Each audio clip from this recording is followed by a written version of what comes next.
One of the most integral parts of mastering, apart from EQing, is the use of compressors and other kind of, well, compressors, limiters, and the likes. What I want to do is I want to go through what a compressor does, my take on it, and we'll go through the usual suspects of the kinds of compressors you'll be using and different hybrids and the fun sort of things you can do with them. And I'll give examples too. I have many different types of audio you'll come across. So, like a compressor is pretty simple in how it works. Um, you take a signal. Think of a signal as, well, for a hardware compressor, it's a voltage. It accepts a voltage, and anything over a certain amount, it will reduce. So it reduces the volume.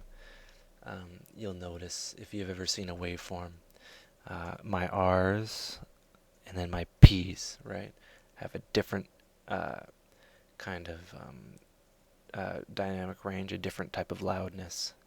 That's why, if you're a vocalist, you need a pop filter, or mics pick up S's, and you use a de-esser, which is a compressor that compresses the S frequency, which is a specific part of something on the frequency spectrum, and it just compresses that. It reduces the volume.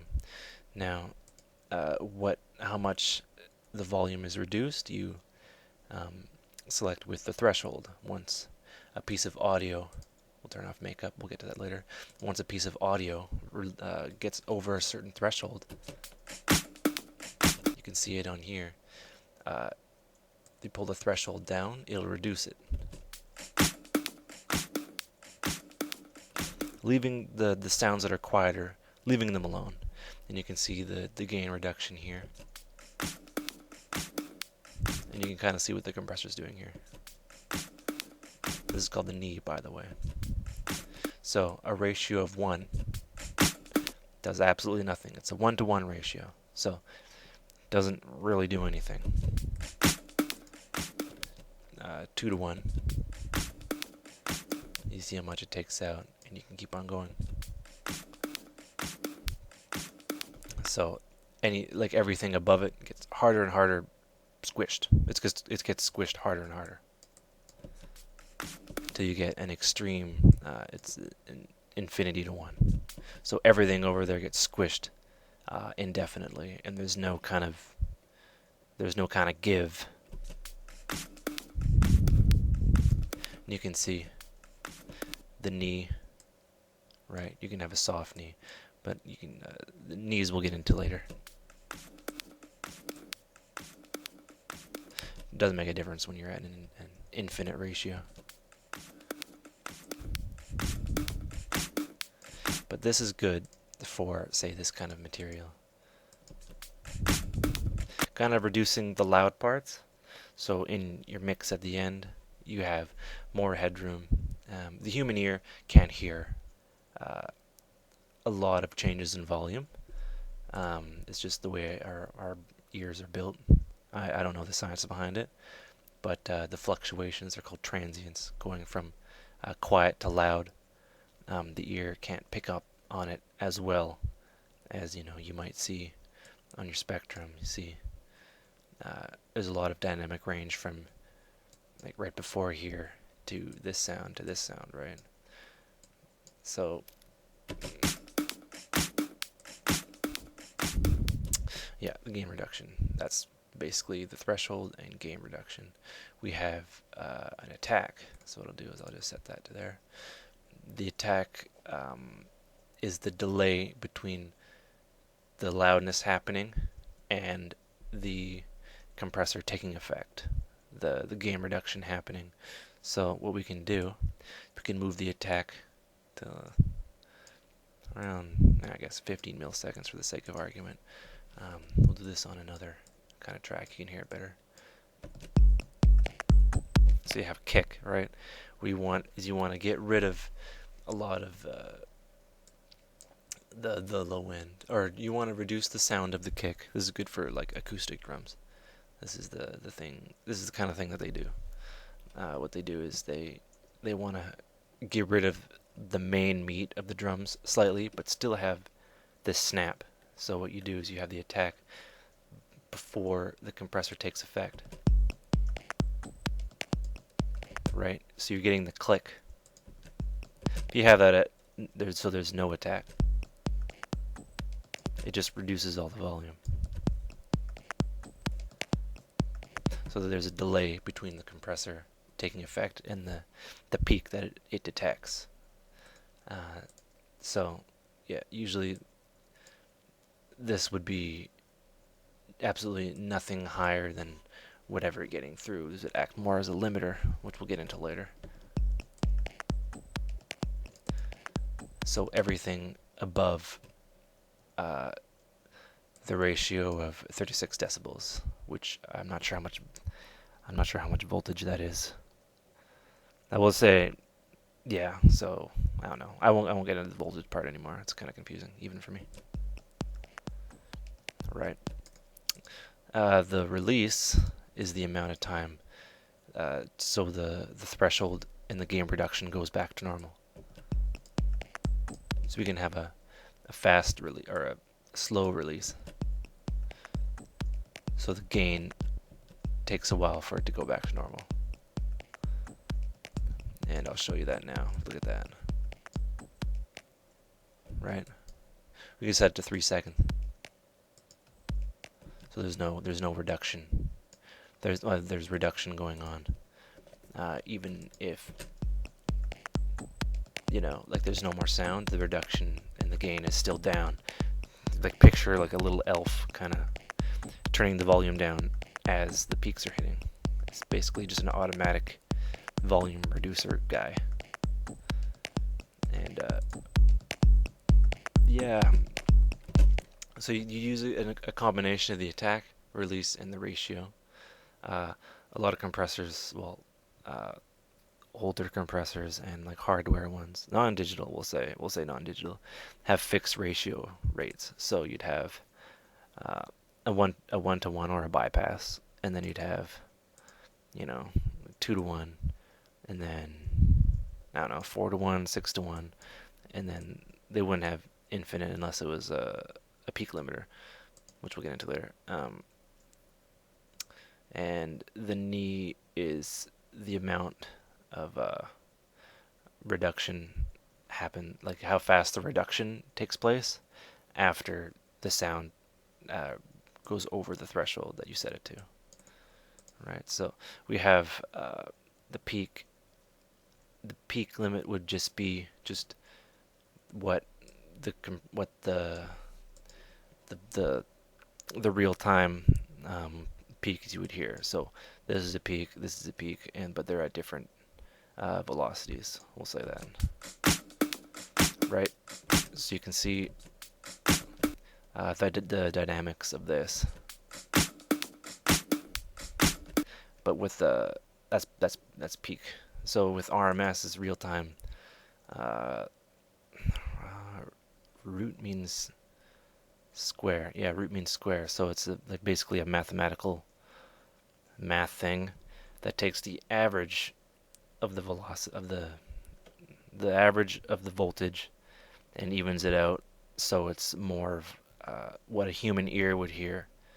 It's kind of true to what a human ear would hear, because we can't really discern big changes in loudness. Our ears aren't designed like that. So what it does is, instead of like the hardcore peaks, it just takes the real time. So we'll take this bass, and we could reduce the gain of this to kind of even it out. But this has dips, but for the most part, it's it has velocity the whole time. So what it does is it takes the average of the loudest parts, and it just kind of sets that as a threshold. So you get a smoother kind of gain reduction.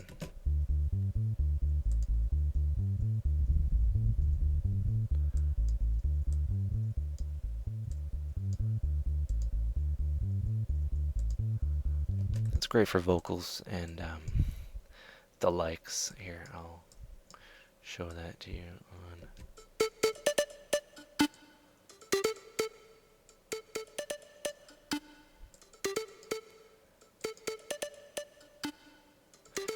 It's less snappy, but it adds. It's just another way. There's another way the data. Well, the data. There's another way the voltage gets to the threshold to bring it down, and you should experiment with both.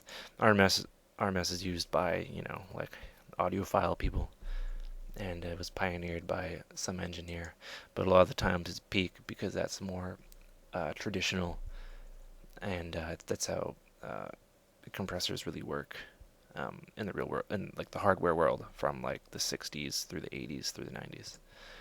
Opto is a little difficult to explain. It's, instead of say circuitry, it basically takes a beam of light,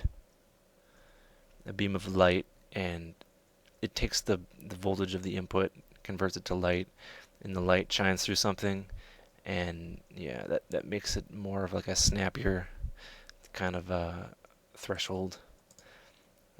I have no idea.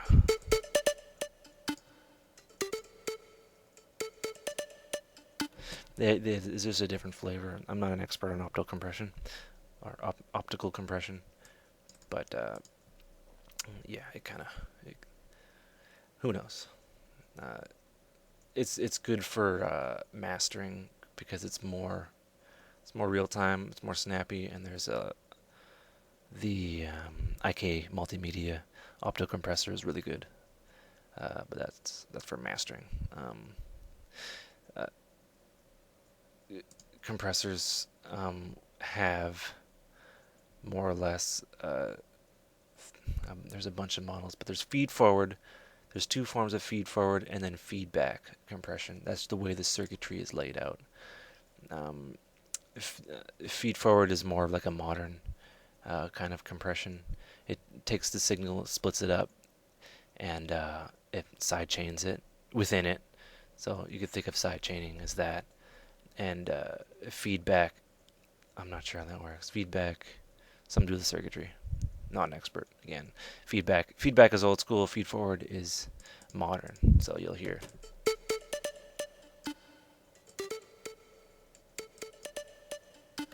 Yeah. Different flavors. Feedback, yeah, you'd use that for leveling. And yeah. Yeah. Uh, yeah, that's the three models of the standard Ableton compressor.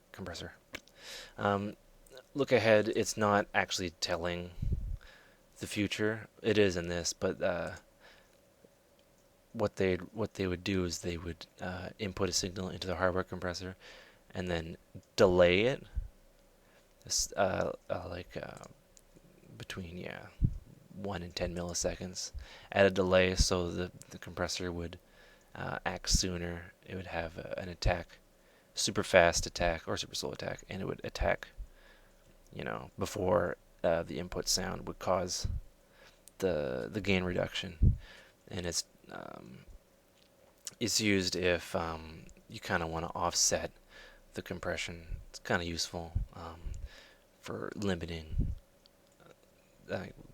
more or less limiting your sounds. Makeup is basically once you reduce. So once you bring down the threshold and it's reducing the gain of a particular sound, you'd see that the volume goes down. So that makes it perceived to be louder, which they think, they say that compressors make things sound louder. No, the gain after the gain reduction stage makes it sound louder. It brings out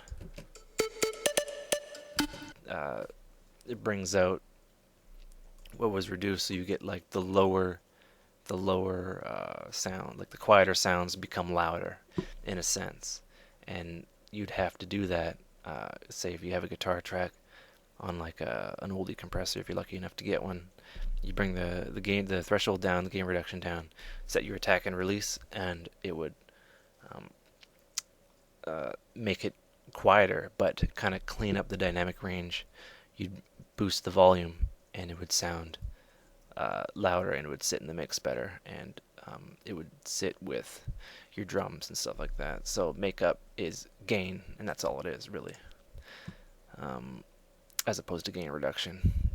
Automatic makeup, it's automatically raises the volume the more the threshold, and it raises the volume the more the gain reduction is raised. So it's an automatic kind of.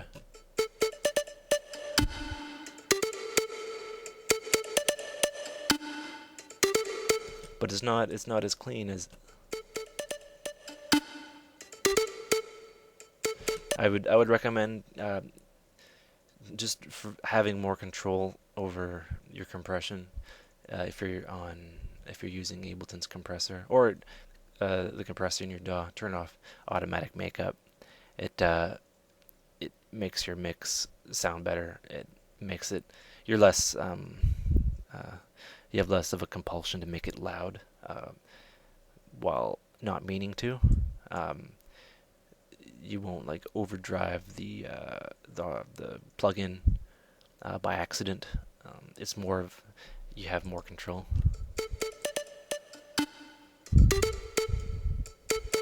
And yeah, basically that's it.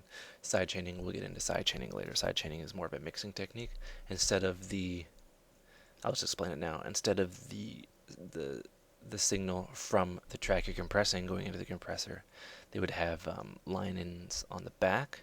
So you could have the output of another track go in and alter and affect the compressor, and you get like that's how you get like the pumping effect in dance music. But it's an old technique. Basically, compression was used in radios, and it was so um, the broadcast would be consistently uh, at a certain volume, and it wouldn't go over. Say if you had like two jazz records playing, and then the guy talks in between them, it's all the same volume. That's from kind of classic compressors, just basic peak limiters, just so you wouldn't overdrive the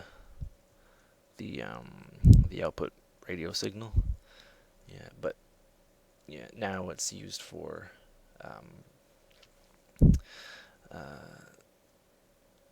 yeah, it just evolved more and more to the use of making CDs sound loud and getting everything ready for iTunes radio. Ultimately, it's getting things ready for MP3, and we'll get into that. Yeah. So it's been 18 and a half minutes, and I've rambled on enough. I want to get into the different compressors you'd run into, and how I would use them, and how I hope you would use them. So I'll be right back.